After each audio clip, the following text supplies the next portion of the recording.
Hello, everybody. Welcome to our new podcast. I am the Kiwi buzzsaw Travis Banks, along with the lovely Jessica Jackson. Am I okay to jump in here? Have you Just done jump with in. your intro? Your voice is so smooth here. Smooth and sultry, Sm- dulcet tones. I think so. Is that how you I, say it? I think so. You sound very nice. I've never heard you talk quite like that before, but I think it was like I want to be like one of those late night um, old radio hosts. I was just thinking that I need to be pumped up to do the podcast, and then immediately I just kind of wanted to leave I brought instead. I brought the I brought the energy down. I think that's how we should start it. Low energy. Let's just start. Imagine somebody wanting to listen to this, us in the gym. I don't really know why. And then they hear your voice and it's like, well, I'm going home. This is my last set. I'm done. This is what is our podcast called? Buzz Talk Podcast. Yeah, Buzztalk. I'm really prepared for this, aren't I? Yeah. This So is my new podcast and I don't know the name. no, it's Bud It's Talks. Bud Light. It's Bud Talks. Oh yeah, yeah. Nope. I'm Have gonna you go had a there. Bud Light? I don't want to lose half the viewers by neither confirming or denying if I've had one before. Well, I like it, so. Okay, there's no calories, right? No, there is, but less. Less. Right. That's good for us. And that's good for us. That's why it's my Yeah. optimal choice. So yes, this is Buzz Talk podcast, and what's the sub name? What's up with wrestling? Yes, Travis. What's up with wrestling? See, it's quite a clever little play on words there. See, what I did when I thought about it was it could mean two things: a positive, "What's up with wrestling," or a negative, "What's up with wrestling." That's very creative. Yeah, I know. I'm 'Cause really impressed. yeah, thank you. And because you see that there's all sorts of fans out there. Hmm. Some on the positive spectrum, some on the negative scale. So I thought, let's market them both. And I don't think it's quite 50-50 either. I think it's more 80-20, To the negative side. Yeah. people want to hear good news and be happy and everything's happy. Sure. Sure. But we know really that you just want to hear other people talk bad on this sport. And so here it is. So here we number are. one. No. No. We both know at the No, same time. yeah, we did. Nah. No. Jinx, pinks, touch wood. You're not allowed to Okay. speak now. Don't tap the table. I'm sorry. Otherwise the sound will go crazy. If the sound went crazy, then it's my fault. I'm sorry. Yeah, on our little one microphone. We're sharing a microphone, like we share a life. We are Sitting sharing. each other's lap. Okay. What's up with wrestling? What is up with wrestling, Jessica Jackson? What's up with your wrestling? What's up with my Yeah. wrestling? Also, Happy New Year, everybody. Yes, Happy New Year. We thought we would start the new year with the podcast, so here we are. Yes. What's up with wrestling? What have you been up to this year so far? Well, I think actually this is quite good. So, we've pretty much had the same shows together for the past week, this first week of the new year, and we started off on New Year's Day, and Travis had two shows, and I had one show, but I wasn't meant to have any shows. I was very happy just to go and support my lovely boyfriend doing what he does best. So I was just happy to. Cry. Was What he does best, cry. Cry into a pillow. But his second thing, But the second thing, is okay, wrestling. the second thing. Um, so I go and watch him on the first show, and you killed it. You did Mhm. amazing, and I was watching in the crowd, and I just had the biggest smile on my face because wow, you are such a pleasure to watch. Yeah, thank I you know very this much. isn't. I know I shouldn't really be saying this in front of you because it's just gonna drive that ego through the roof. But um, yeah, it was great to watch you, and I really enjoyed it. And Yeah, then we went. Let me explain what it was. So it was Okay. at Coliseo Cocalco, Go. or as they like to call it, Medicine Square Cocalco. Yeah. It's a little, for the people that don't know Mexican wrestling, it's a little venue in Cocalco, and it's dirt floors. The ring is super hard. It's in a backyard pretty much. It's On to, the to look at. It's the worst kind of Yeah. like looking venue you could imagine. on But the outskirts of Mexico too. yeah, on the outskirts of it, Mexico. bloody 300 peso Uber ride as Oh well. my Jeez, gosh. daylight robbery. Without the tolls too. Yeah, without the Oh tolls. my gosh. And it is, but yeah. So to look at, it's not much, but the history that it has is incredible. And the fans there, they really love good lucha libre, and I've wrestled there many times, and it's always been amazing, incredible. People, as much as it like pains me sometimes to go there and the thought of it, like when you get there and you actually wrestle in front of the people there, it's incredible. And on that first match, I wrestled a guy called Flystar, and it was great. He was just good. Like a lot of the luchadors here, I find to be very, very good.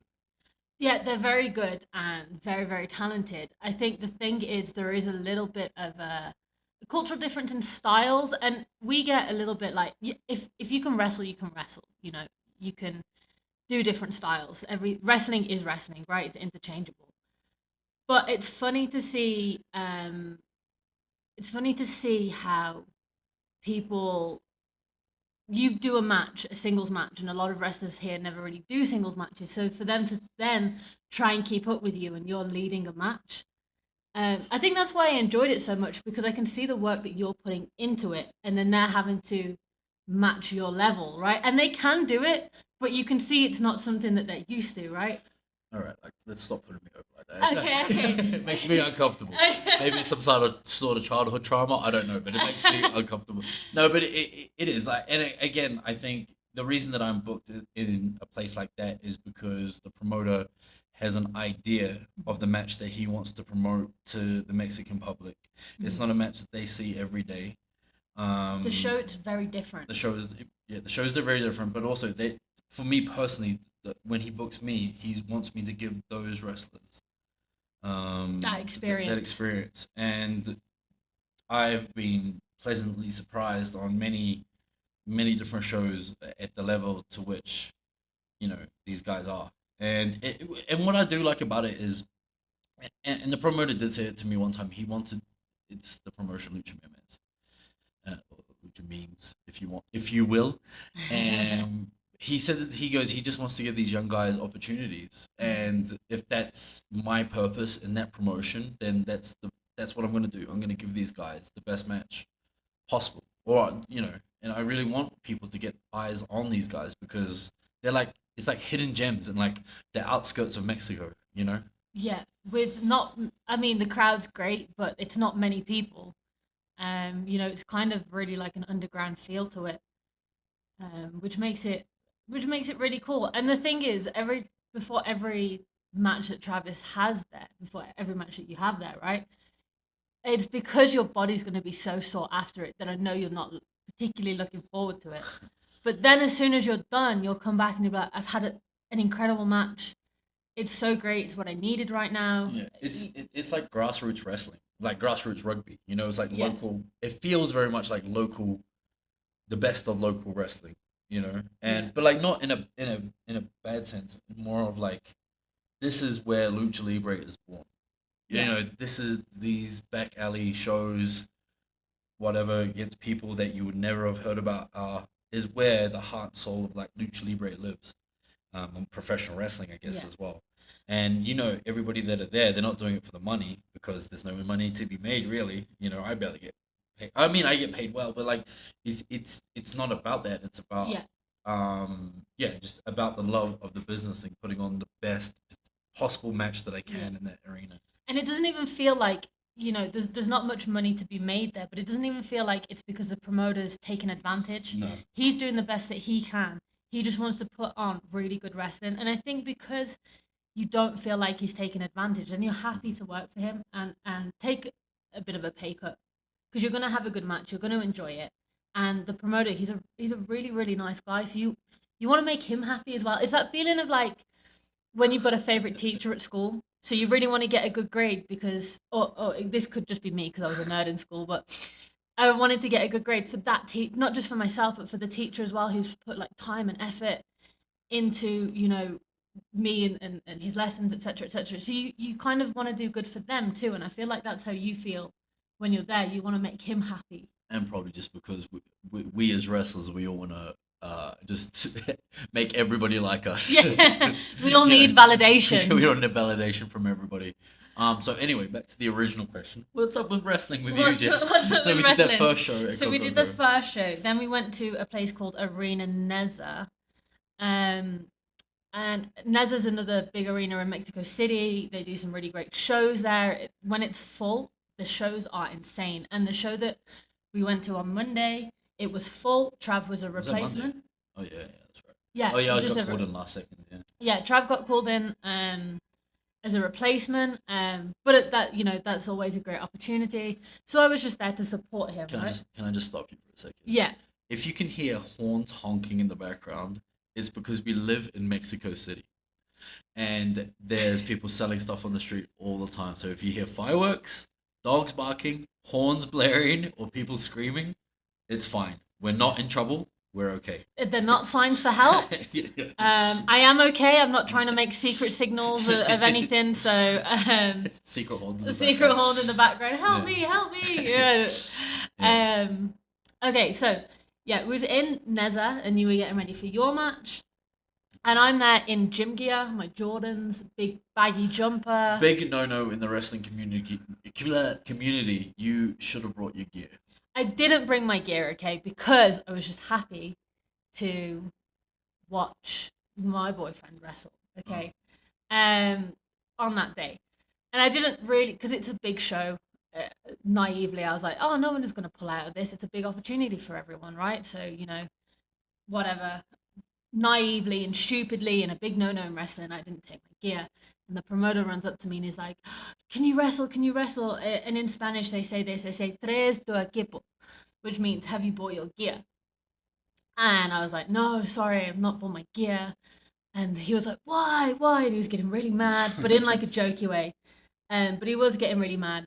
And he was like, we need you to wrestle. We need a girl. We need a girl. And I was like, well, okay, but I'm literally just in my gym clothes and a baggy jumper. And he was like, no, no, no, you can wrestle in your Jordans and in your gym leggings.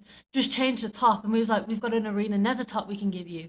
Bearing in mind my leggings are blue, this Arena Neza top was bright green. Oh my goodness, I can't I even could believe not. that. Can you? But you're more of a fashionista than I am. To be honest, yeah, You, that you color combo does couldn't not go together. exactly. I have to like consult Travis with like gear ideas because he has a better idea of like what works with colors and designs and everything. That he has a better idea than I do. Anyway, long story short, we ended up cutting up one of Travis's merch tops, and I put that on under a sports bra that one of the other girls gave me, and I had a match in front of how many people were there? I don't know, maybe It it was was full, full, so I maybe don't know the capacity of it. 2,000 maybe 2,000 3,000 people. people. Bearing in mind, I was replacing a girl called Lady Maravilla, and Maravilla is a top girl here. She's super popular. She's super good. So all the crowd was expecting to her to come out. They're all waiting for her, and then all of a sudden, my music hits, And there's just some and there's just some random scruff from the screen. random white girl in leggings and a cut off crop top. Yeah. Just like, hello, I'm here. Wasn't expecting me, were you? Wait, probably half of you know who I am. I mean, you wrestled there for A few times, a few times. I mean, the crowd do know who I am there. It's just sometimes they react to me, great. Sometimes they don't. So I walked out and I know there's expected Maravilla, and then there's me turn up with just gym gear on, and it's like, what? Who is this chick? What? I could hear the confusion in the crowd. I could hear it. Just people kerfuffling. Just like what? What is she? I don't know why Oh, they're shit. English. Yeah, why they're English? What is she doing in the ring?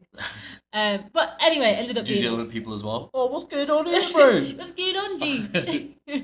It's a good New Zealand accent. Do you know what? That's the first time I've ever done a good New Zealand impression. It must be the pressure of the podcast. The microphone's on, I've got to do it. Yeah. But I ended up having a fun match anyway, and then I valeted your match, which was really fun too. Yeah, it was And you awesome. had a great match. So that was the first day of the new year. That was, yeah. So 2 shows down for the new year. Yeah, I had that match in Coco, and then I had a 6-man tag match that night. We went straight from one show to the other. It was me, What was it my match? Herodes And Choco. and Shoko versus the Black Generation, Flamita, Bendito, and Emperado. It was Okay. awesome. It was great. Yeah, I haven't wrestled Flamita since 2017, maybe. Oh, well, I think you wrestled him on just one other show in Mexico in Chihuahua. City Warriors. Oh, yeah, it's the Yeah. Waters. Oh yeah, but that wasn't. I was his tag team partner, but Oh, I okay. haven't wrestled against him, and I forgot how good he was. To be honest, it was really refreshing to be in there with him. He's great.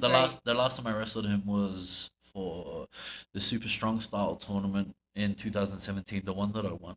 Oh, wink, wink, wink, wink, wink, Oh wink, wink. yes. He was. I think he was like. Oh, I want to say who I wrestled in the first round. Bloody cancelled the podcast. But the second round was Flamita, and yeah, we had a great match. He was awesome. He didn't. I mean, at that time, I didn't speak any Spanish. He didn't speak any English. We had to use a translator to put the match together. But it was incredible, and yeah. So it was great to wrestle him again. Yeah, which actually being in Mexico and knowing how hard it is from when we first got here too, to try and put matches together, and then in the ring, if something goes wrong, being able to talk to each other, not being able to do that when there's a language barrier is really difficult. So I think considering back then in 2017 when you guys didn't know any of each other's language, being able to have a good match is really great. Yeah, yeah, yeah. And then, sorry, I was just checking correctly. Smoothly. And then what do we do? And then the week after, and then Friday we're at Arena Revolution. Yeah, which is just like a ring in a car park. Yeah, it was Right. pretty looking over like the city pretty much. Yeah, the view was great, and there's just planes flying overhead. Yeah, and I don't know. I didn't really expect that much from that show, but it was actually full. Yeah, You wrestled a singles, surprise singles. You didn't realize you were surprise wrestling. singles, which I'll always take. I don't wrestle very many singles here, and that's something that is kind of an issue for me. I would like to wrestle more singles. Um, it is what it is, The but nature of lucha libre the is a lot more nature of tag matches. exactly. So yeah, I didn't walk away from that show with a big smile on my face, but I'll take wrestling a singles match. So I had a great match. you had a fantastic match, and the crowd were going like they hated you. Yeah, well, in Mexico, in lucha libre, obviously because we're foreigners, we usually take the role of a bad guy, and you know, I think uh, I've really started to revel in that role, Mhm. and like really find my footing in it. I mean, I love doing it anyway. I love being a silly idiot out there, but like that was a great match, and it like again, it's like you said with singles matches, is like you don't get them very often. So to be able to go out and have a great match in a singles environment, like where I feel like I do my best work, is like was really it was great. Can I just say, you just said about being a silly idiot in the ring. You're a silly idiot every single day. Like that Oh, is you. That is you. You know how they say in wrestling that you just turn up your personality, you just dial it up a little bit. I think it's just like it's like real cringe. No, you're the silly idiot. No, you are. You know that you're a big silly idiot. Just two silly idiots doing a Oh podcast. my gosh, we're so silly. Shut up. Oh Lord. And then the next day, where did you go? um, a little town just outside of Mexico City called Actopan. Octopan. Yeah, and it was just a little government show. It was a last minute booking, a last minute replacement as well for me from somebody on the card, and I wasn't really expecting anything from that match. Those shows can be like they can go one way or the other. Either the crowd are all for it, or the crowd just turn out to see a bit of wrestling, a bit of lucha libre, but they don't really care for it. Anyway, the match ended up being really fun. I was face in this match, so I got to do something different, which was fun.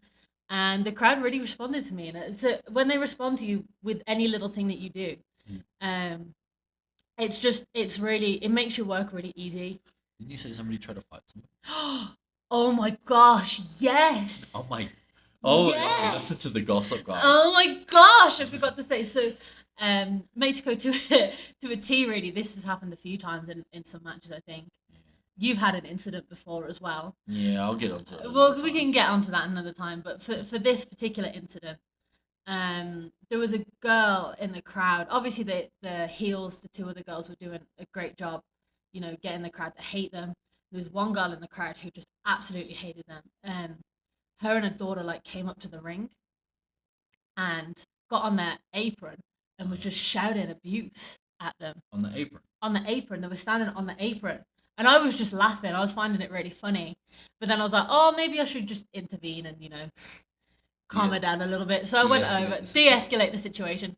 Again, a lot of the crowd just do this because it's lucha libre in Mexico. A lot of the crowd like to interact, but they know it's all like they're just joking around. So that's kind of what I thought initially, right? So I went, I was like, oh, calm, de-escalated the situation, calm her down, whatever. Again, just thinking it was all light-hearted anyway. Get to it. I want to hear about it. Okay. So long story short, we do the match, whatever. We do the finish. I'm celebrating, and I get out the ring, and that lady wants to take a photo with me, and the heel from the match walks past us and like pushes her in her face like a slap push, that kind of. Yeah. Um, For everybody at home, they for can't every- see the action I they just can't see the made. action. She just pushed herself in the face. She did that. Then this chick just went crazy, like insane crazy, and she was shouting at her and she was chasing her and everything, and they were shouting at each other. And I had to like this chick was she wasn't small, should we say. So I grabbed her arms behind her back and I was like trying to drag her back, and she was like going at her with all her might, and I was like, tranquila, tranquila, tranquila. Which means relax. Which means relax or chill. And I'm pulling her back, and then I end up just like hugging her and like trying to like calm her down, like it's okay, it's okay. I'm like stroking her head like she's a baby. You should let them go at it. Don't ever do that again. Just To be let them honest, go at I it. should have. But what ended up being was, um, when so one girl did a dive, the girl on my team did a dive onto this girl, and when they were on the floor, she got like a big Coke bottle and just hit her over the head with it. Oh. But I think it was like the thing that this girl had an issue with was like the plastic on the Coke bottle. So when she hit her over the head, like the plastic like cut her.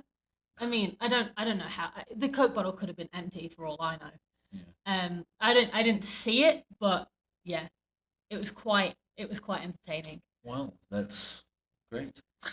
Did I tell that story well? Yeah, you told it amazing. I genuinely get insecure about telling stories because I feel like I'm never very good at like a punchline. Like I tell this story and then it just ends and everyone's like, "Well, that was a story," And then she was cut by a coat. and that's Good it. night. And that's it. I mean, You've if been you, listening. yeah, if you You've been listening to Buzztalk. Buzztalk, thank you. I don't know if you was expecting a really entertaining ending, but I was just hoping the story as a whole was entertaining. It's fine. Okay. Relax. It was good. No, but I do. What I do like about Mexican wrestling is the crowd gets so into it that this still sort of stuff happens all the time. The one thing that I do not like though is when fans throw beer on you. Is the absolute Yes. worst. And you know the story that I'm going to tell, but Yeah.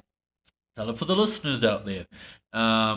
We're at Neza. Yeah. One other time, it was me and Arrow Boy, and you were out there Yeah. versus Los Golpeadores, Alpha Wolf and Dragonbane, and there wasn't that many people in the crowd. Good match. And I was leaving. No, it was halfway through the match, wasn't it? And I was Yeah. walking past. I was just beating on one of them, and I was walking past this guy, and he threw a full cup of beer in my face. And my instinct was to grab him by the scruff of his neck, and I was gonna leave it at that. To be honest, I didn't have any other intentions other than just to sort of mess around with him and whatever else. And his reaction was to jerk back out of like my grasp, and it just ripped. It ripped his shirt clean off his body. And there was just a short little Mexican man shirtless in the front row, looking at me. And he was quite drunk too. Yeah, he was really drunk. Of course, he was really drunk. Yeah. And he's just sitting there. And then, I don't know, I can't really remember what happened. Something just escalated. Like his friends were telling me to calm down. And I was like, I'm fine. They were telling him to No, calm down, I they were think, telling him calm down and asking me to not do to anything, not do and I was like, anything. I'm Yeah. not going to do anything, man. And then I just de-escalated from there. I think the security getting involved didn't help. He started arguing with his friends. That's what it was, Yeah, and they started fighting between each other. And then the security got involved, yeah, right? and then it just like escalated, full blown like riot in the stands. Security dragging people out for people. The announcer going off like, please everybody remain calm Yeah. in Spanish. I don't Yeah. know how to say that in Spanish. I knew what he was saying though, and then Uh, we just finished the match. that was it. And that was it. And I never saw that guy again. Yeah. And I moved back to the arena. So I So don't know. I don't know. But yeah, I missed all of this as well. I was like on the other side. yeah, I think just messing around with some fans or whatever. And yeah. then when I came back, there's just like a massive brawl. I'm like, what has happened? What have you done? I don't know. I was like, I was just like an innocent bystander watching. Like, obviously, I Yeah. caused it, but I was just standing there, like, watching the chaos ensue, and I was like, oh, okay, what's happening here? Yeah, And then the crowd were going crazy. I was like, all right, whatever. it did really pick the crowd Yeah, up, it though. did really did. It really actually did. helped the match, to be honest. Yeah, it And made it then, really hot. okay, and then what did I have on Saturday? I had, You had that oh, bill. I did Bill International Lucha Libre, which was a charity event.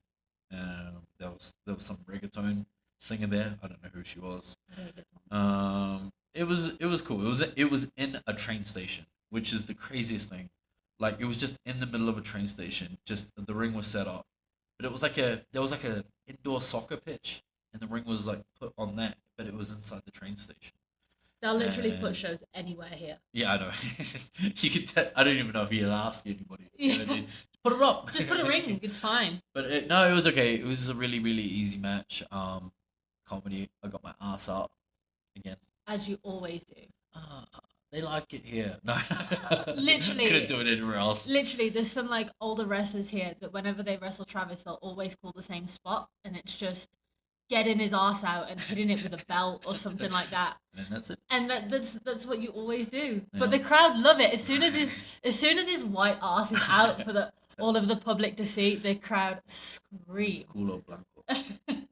Yeah. So yeah, we did that, and then on what was it, Sunday? Sunday we did a show for A wrestler a here. wrestler called Dark Oz, very famous, part of the sector. Yeah. Was it in his hometown? It was in his hometown of Urupan, Ura. and it was in a bullfighting ring. Yeah. And I want to say there was about 3,000 people there. It was full. It was It full. was full. Yeah, there were big stars on it. Cybernetica was on it. What else was on it? Well, all of La Secta were on it.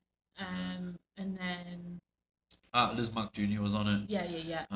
For all you WCW fanatics out there Yeah. that love luchadors from back in the day. Yeah. You had another match against Black Generation. Yeah, with me, Zombie, and Jack Evans. Yeah. Which I said to you after the match, which is, I mean, I've wrestled with Jack a few times now, but what's crazy to me is just like I grew up on like early Ring of Honor, like that era, 2004, 2005, where Jack Evans was quite prominent. So the fact that I'm just traveling around and having matches with Jack now is quite crazy. Yeah. Even though, like, you know, it's fine with mates, nothing to it, but like just I have to stop and like pinch myself sometimes. But it's those little things. yeah, but like the match was incredible. We had Cervantes from AAA as the referee, and he put us over on the microphone afterwards, which was really nice thing to do. But Yeah. I don't know, it just this I can't even describe how bloody try, I suppose. I guess you'll have to try. I have to, because this is a bloody 'Cause podcast. This is a podcast. But yeah, just 3,000 like Mexican fans, just so passionate about lucha libre, and you know they hang on everything that you do, and you feel like such a big deal. And like what's crazy to me is like obviously after everything that's happened, like coming to Mexico and finding this out, like that there's fans, like these types of like shows, like just all the time, is incredible. And I never thought that I would ever, you know, it's not until now that I'm really grateful to do these massive shows. Yeah, I think there's something really funny as well about being in Mexico, wrestling in a bullfighting arena. I think that's the most Mexican The thing. most Mexican thing ever, but it's really cool. Yeah. And do you know what else is funny? What? The fact that we start this podcast and the guy downstairs just wanted to turn his car on.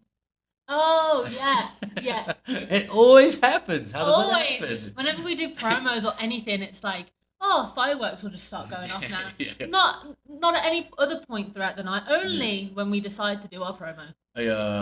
What about when I did that developmentally speaking podcast Yeah, the other day? And then as soon as I started talking to him, those fireworks just it just started started going off. going off. Oh, cool, man. And then I put the kettle on, Yeah, and you were like, please stop. this is too much noise here.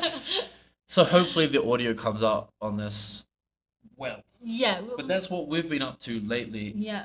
So 5 matches down. Well, 4 matches for you, 5 for me. Yeah. We have a few questions from some people. Okay, Let me you try have a and look find and I'll them. have a look. Let me have a look here. Let me have a look. All right, we got one from Mirza. Big shout out Oh, to Mirza. big Big shout fan. out. Fan. She says, "How difficult is is it for both of you to be living in a foreign country?" This is a very good question because we talk about it a lot. Um, it can be really difficult. I think this past month I've been really homesick. Well, not really homesick, but homesick. Just because I miss home and my family, especially around Christmas. Christmas to me is a time to be with your family and you have your traditions, and to not be at home doing those things with, like, the people that you love and you've spent your whole life with, obviously, um to not be celebrating Christmas. Christmas is a really special time for me. I believe in the magic of Christmas, okay? I am a believer. You know on Polar Express, I know you hate that movie. Oh God! He Don't even get me hates it started. and I love it. And then Look, he look. All rings right, the all right. bell No, and the no, noise, no. but Like, all right. I'm gonna explain to you why I hate it. It's because the CGI is like the uncanny valley. Like, there's just something off about how they all look. It's not the hobo. It's not the magic of Christmas that I don't like about that movie. It's just for whatever reason, the models that they used in that movie really upset me. no, you're a Scrooge. Just face it. Just face it. You hate the movie because you hate Christmas. It's okay. No, I don't. No, I'm joking. Um, but yeah, it's definitely hard sometimes, and just cultural differences. I think at first, when we very first got here, we didn't speak any Spanish, which was the hardest part. Yeah, We were even like we had like anxiety to even go to the store. yeah, We'd have to do a lot of translating on our phone. yeah. And it's not ideal, especially when you want to like nuance in things. Mhm. But now, like, we don't have that so much. Um, it Sorry, I was just looking at the bars there, just make sure that it was recording. Yeah, we don't get that as much. We obviously we know a little bit more Spanish and we can get ourselves around and like just normal day to day life stuff. And that was a lot. Yeah. And I feel really proud of us when we can get ourselves around a foreign country, especially when we're doing it individually as well. We're going to all of these weird places, 11-hour bus journeys, and I said to you this the other day. I was in a place called Minatitlan, and I did a show there by myself, and it's like an 11-hour bus journey from Mexico City. And the promoter dropped me off at the bus station. I walked across the road. I ordered tacos. I was speaking to the guy in Spanish, considering I didn't know any Spanish before, and I was just having this conversation with him. And then, walked back over, was trying to figure, like, asking which bus was my bus, all of this stuff. And I think I messaged you after it, and I was like, if we hadn't have come to Mexico, I wouldn't be able to do this. I wouldn't be this independent. To be able to get myself around not just a foreign country, but a country that you don't really speak the language, that's so far away from home too, that's got that's so culturally different, and there's also got quite a bit of stigma with it as well. You say that you're moving to Mexico, and people are like, "Ooh, you sure that's safe?" Yeah. And all of this stuff. And actually, I've just got myself around fine. Call me white and naive. Um, Yeah. That is Definitely. my name for you. Yeah. White and naive. um, Yeah, and also too, it's just I don't know. Like for me, like the question is like, how difficult is it for you? And I don't think difficult.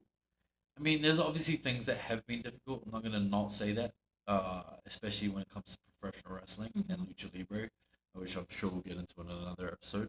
But when you have a goal, I feel that you don't look at it like that. Like, you don't look at the struggle of that. You're like, I have a goal in mind that I want to achieve, and just moving to this country is just part of the process. Yeah. learning the language, meeting new people, making connections is just part of the process Yeah. of the overall goal that I have in professional Yeah. wrestling.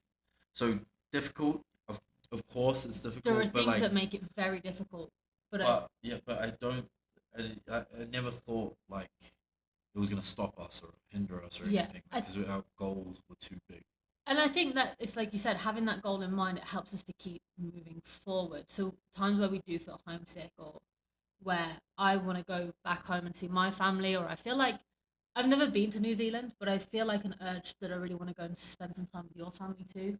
Yeah. Um, but knowing that we're here for a purpose, it keeps us moving forward. Okay. The next question is from Gabriel, the Oh, promoter from RWA Costa Rica. the one in Costa Rica, Yeah, the the one in the Costa exact Rica. one in Costa Rica. Yeah. Oh my He god! Wow. he asks just a simple question: do you love me? Um, do you love me? Do Do you you love love me? Do me? you I don't know how love this me? sounded like. Yes. To answer it quite bluntly, yes. You've done a lot for us. Thank you very much. Mhm. Costa Rica is like second, third, fourth home for us, whatever it Yeah, is. Yeah. So that's it. and I will say this too. I he just reacted and pulled a Roll my face at eyes. me. I was going to say, you Gabriel are the one person that I do not get jealous over. I am more than okay with Travis loving you. It's understandable, to be Yeah, honest. exactly. I I I knew what just she was gonna ask. That's why I rolled my eyes. Okay. And then next one comes from Soy Leoncio. Soy okay, Leoncio.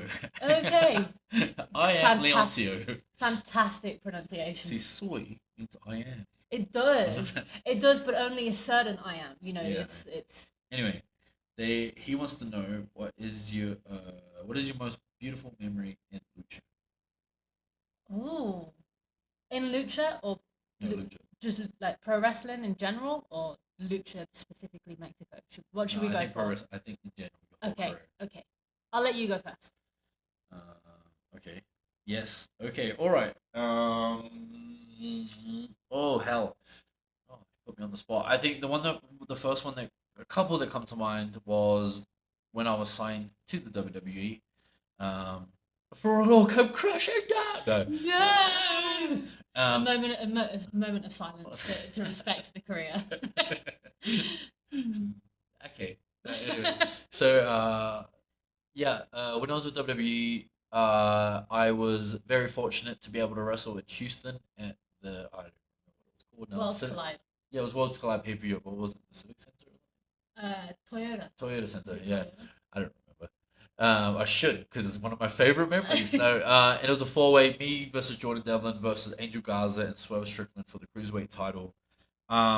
Incredible. This is the most people I've ever wrestled in front of. 16,000, 13 to 16,000. That's quite a jump. But yeah, there was a lot of people, and it was incredible. Had a great match. Everybody was happy, including name drop Shawn Michaels and Triple H. Oh, very Ooh. nice. So that was kind of the culmination. I think of everything that I'd done with WWE. That was like a culmination, and then obviously things to come was like that was it. That Yeah. was like that was the biggest moment in Yeah. WWE when I was there. And then before that was me versus Zach Gibson for the UK, not the first one, the second UK tournament, the finals in the Royal Albert Hall. And now the Royal Albert Hall in the UK is super famous. Um, Full of history. Full of history. I think Hitler's testicles there or something. Is that what it is? Somebody's balls in the I Albert don't know. Hall. I've never heard of that, but Is it Hitler's you testicles? I just don't went on know. some real icy ground there, Bubs. I think there's um, like a song. I can't remember what it is. Anyway, it doesn't matter. But that was like that was amazing. Yeah, that was amazing, incredible. Three matches and shush. it's just such a funny thing to say that I wrestled in a place where Hitler's testicle is. That's one of my most precious memories from wrestling is that I wrestled in a place where Hitler's testicle is. You know the song? Yeah. Something balls in the oil Albert Hall. I don't know. I'm gonna have to look it up. It doesn't matter. But yeah, that and then I don't know. There's like little ones. There's always little ones. Like when we're very first won the New Zealand heavyweight title, that was like incredible. When I very first went to Japan, that was incredible. And wrestled in Korakuen Hall, that was incredible. Um, Winning the Progress title, winning the Fight Club title, the Infinity Tournament, wrestling for PWG. The list goes on. And I'm not trying to just say that just to fucking blow smoke up my own ass. Like those are all incredible like memories that I remember fondly. Cheers. It's a very um, heartfelt answer, Bobs. Mhm. Um, for me, I don't know really.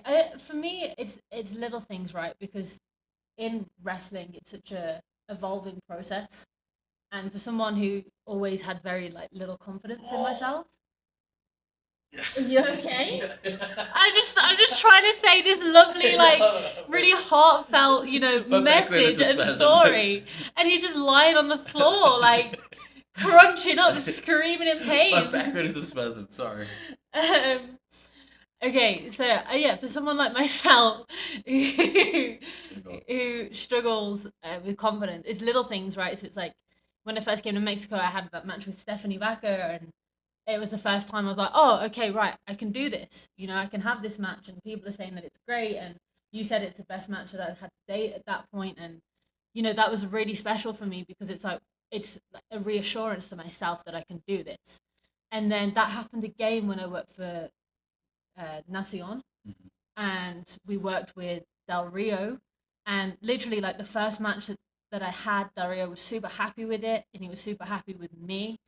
And then literally right there and then on that day, he was like, "We're gonna put the belt on you. We want you to have the belt, and we want you to do a segment at the end of this match where you just hold the belt up, you take it, you know, you have your moment." And like it was being filmed for TV. You know, I've never done that before. I've never had any TV training or anything like that. I never thought this on this random Sunday afternoon that I would be doing a TV tape, and I got asked to do it that morning, and then all of a sudden I'm like in front of cameras having matches, and it was just for someone like Del Rio who's had so much experience and done so many things within wrestling, and there were other people there too, like Carlito, Sin Cara, like these people that I grew up watching, um, for them to be saying nice things to me, or even just being in the same locker room as them, was like a really like full circle moment. Like, Yeah, I think it's a validation of your hard work as well. yeah, and 10-year-old me was just screaming inside, but trying to really play it cool. You say 10-year-old you were screaming on the outside as well. When I got home, okay, not the. You started crying. As soon as we got out, we went into the Uber, you started crying. Yeah. Don't, because it'll make me cry now. Oh my gosh, it's the first podcast. It's not right to cry yet. Yeah, the tears come in a The second. two. um, but that was a thing, you know, when somebody's like, when he saw me and then I wrestled and I took those moments, and he was like, okay, we want to do something with you. Like that straightaway decision on that day to do that. It was like, wow, this guy sees something in me. And sometimes, like I said, I struggle to see it in myself. So when he turned around and treated me like that, it was a really, really special moment for me. And then ever since then, again, somebody like Del Rio, and there's been a lot of other people as well. They've been really supportive of us, Yeah. and you know, feel like being in Mexico and with Lucha Libre here, we've made some really great friends who've been really supportive, and only say good things. And it's a really kind of it's a moment of like, oh, okay, I feel like we're in the right place, doing the right thing, and that's really special. Okay. I'm a Edda. Shout out to Edda. Oh, Edda sent me a message as well, a question. I don't know if it's the same one. Hope your leg feels better. Knee. Knee feels better. Oh, yeah. What do you Your favorite move in your moveset. favorite movie you said? Real quick, my finisher, the Key Crusher. It's a homage Yeah. to Low Key. It was one of Um, Mine's ever changing. I love doing the pedigree. my favorites. Just what's your favorite movie you moveset? I like doing my running knee. I don't know why. It just feels good to do. Just Good. drilling somebody with my knee just feels great. All right, here, send me one as well. Who were your best rivals of all time in ring? Speaking about skills and story. You can go first, Jess, because I have a whole bunch. Well, I am a lot shorter in my career, so I guess the only real proper rivalry that I've had to date is Princess Azul, and that started in Nacion with the title. Sorry if you can hear a dog bark yapping, going crazy in the background, but um, yeah, it started in Nacion for the title, and then every time that Del Rio has run shows since then, he's booked Azul versus me, and we've always had really great matches, and I've always enjoyed it a lot. I feel like there are some people that you just have good chemistry with in the ring, and she's definitely one of those. She's super talented. She's a hard worker. She's a great person. So Hmm. yeah, yeah, that's my answer. Nice. My best rivals. Uh, the ones that really put me on the map were Zack Sabre Jr. I've told the story a billion times, but on here, I had a great match with him at Fight Club Pro when I very first got to the United Kingdom. And what happened was we were in the opening match. Some wrestlers were coming late, and we had no restrictions, and we just went out did like 28 minutes, something like that, and it was incredible. Um, Standing ovation, and then after that match in particular, everything started picking up for me. And then from that match, I had another match with Tyler Bate at Attack that really put me on the map as well. Just again, 15, 20 minutes, hard hitting action. Um, I sounded so lame. Hard hitting action. Hard hitting action from Travis Banks. And then I did the Lights Out pay per view for What Culture Pro Wrestling. Zack Sabre. I was like called in last minute as well, and I just had that match with Sabre, and he had put me forward for it. And again, it was live internet pay per view, and after that, my social media started blowing up. But those are like the three really important matches when I very first got to the United Kingdom. Um, Obviously, then to go on have like amazing matches with Riddle, Matt Riddle, Pete Dunne, Trent Seven, Jordan Devlin, all those kind of guys.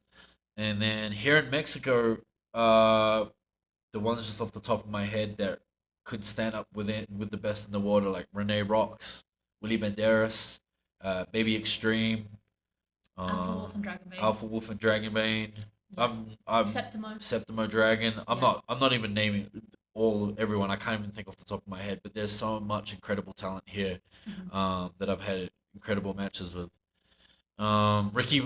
Ricky Marvin, of Of course, course. of course. Of course. Probably should have named him first. So it's Ricky. Ricky. But yeah. Okay, so the next one is, who is your dream opponent?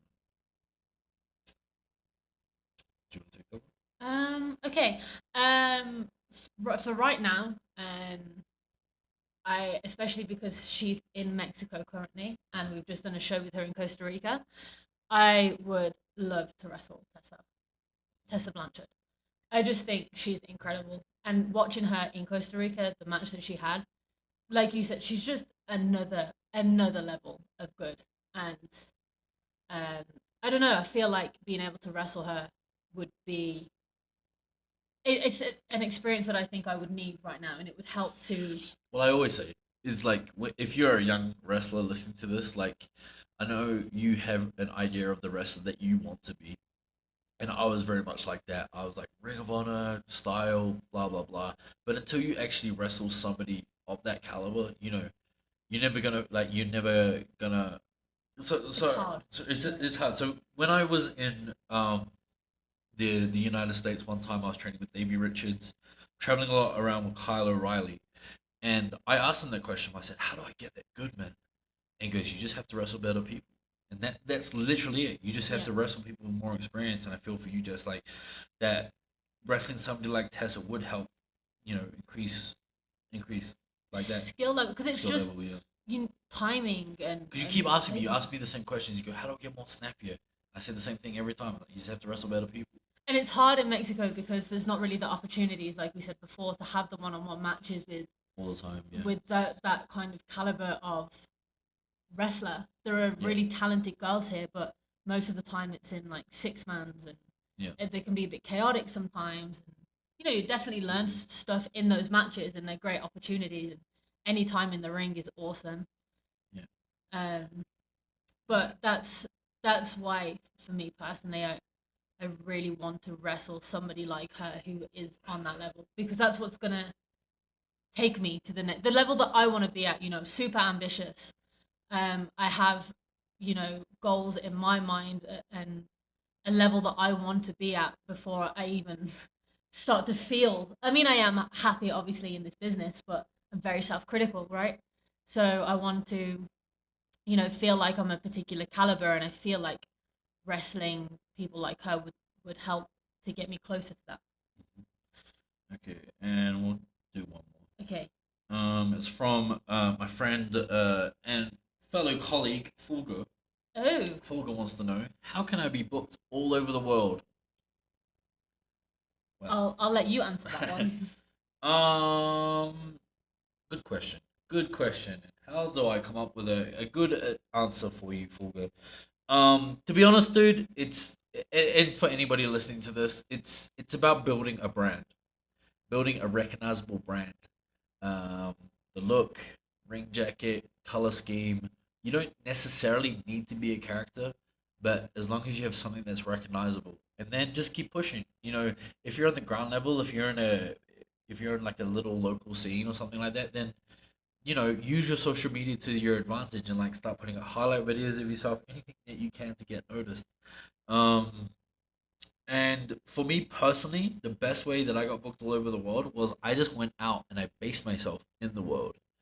Um, I remember when I was in New Zealand, somebody saying to me one time like, "Oh, if I if promoters want me, they can just come to me because I'm good enough to stay here, to stay in this country."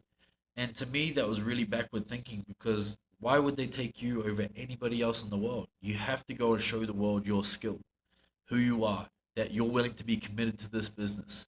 You know, um, and that's what I did. I love the New Zealand wrestling scene. I had very good, fond memories of it, but I knew that that wasn't enough. And if anybody was ever going to take notice of me, I had to get out of there as fast as I could.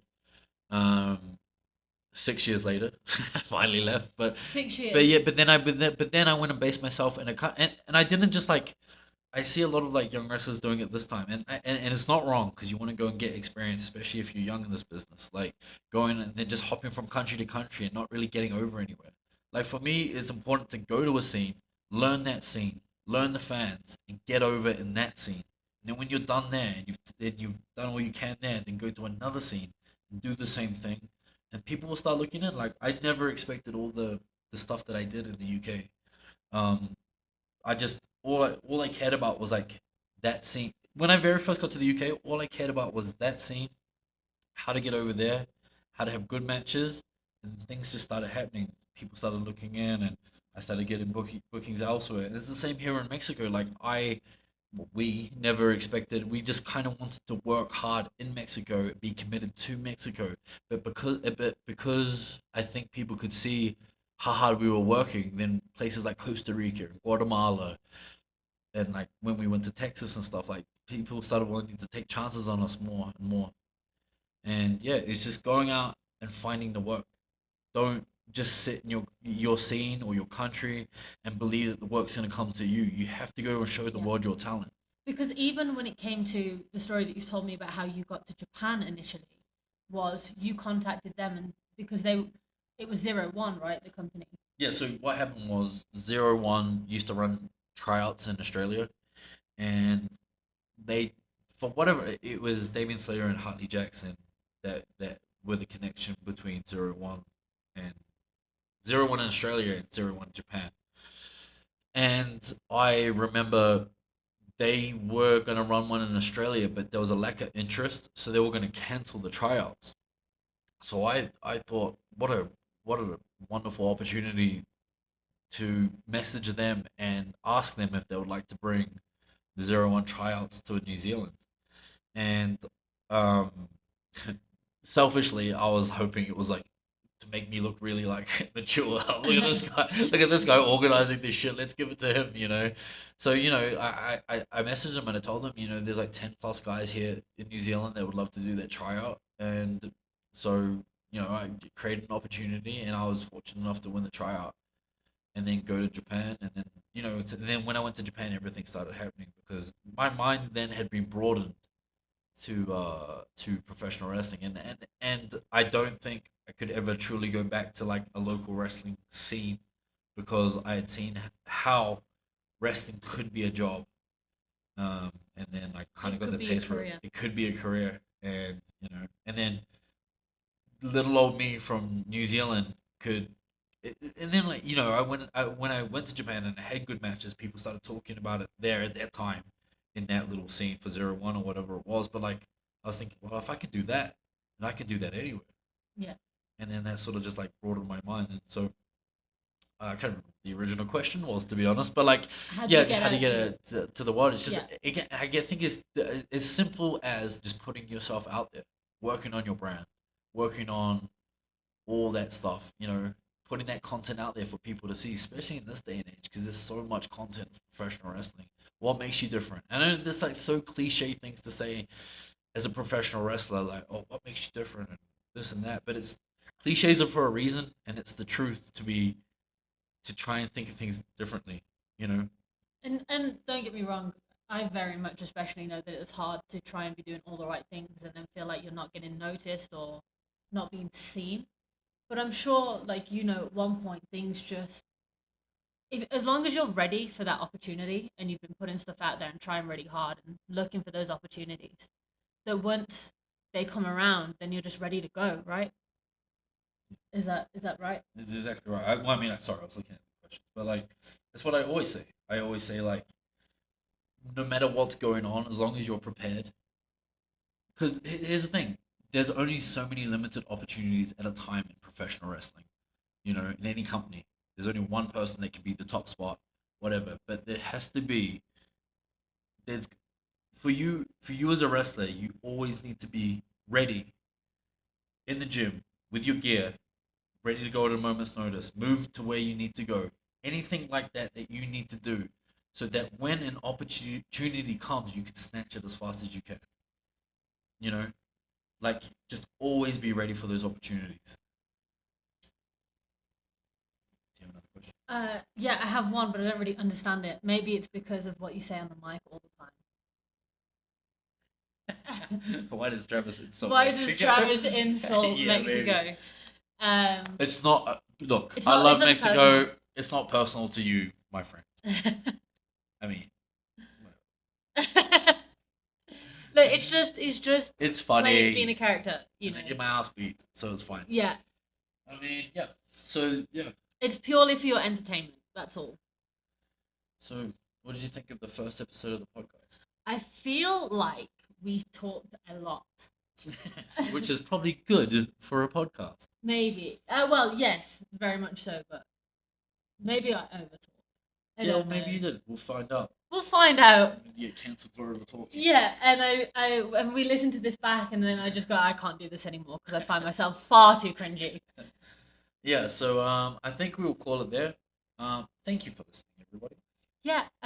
Is there anything that we need to plug? Is there anything that we need to say? No, we don't have much coming up at the moment.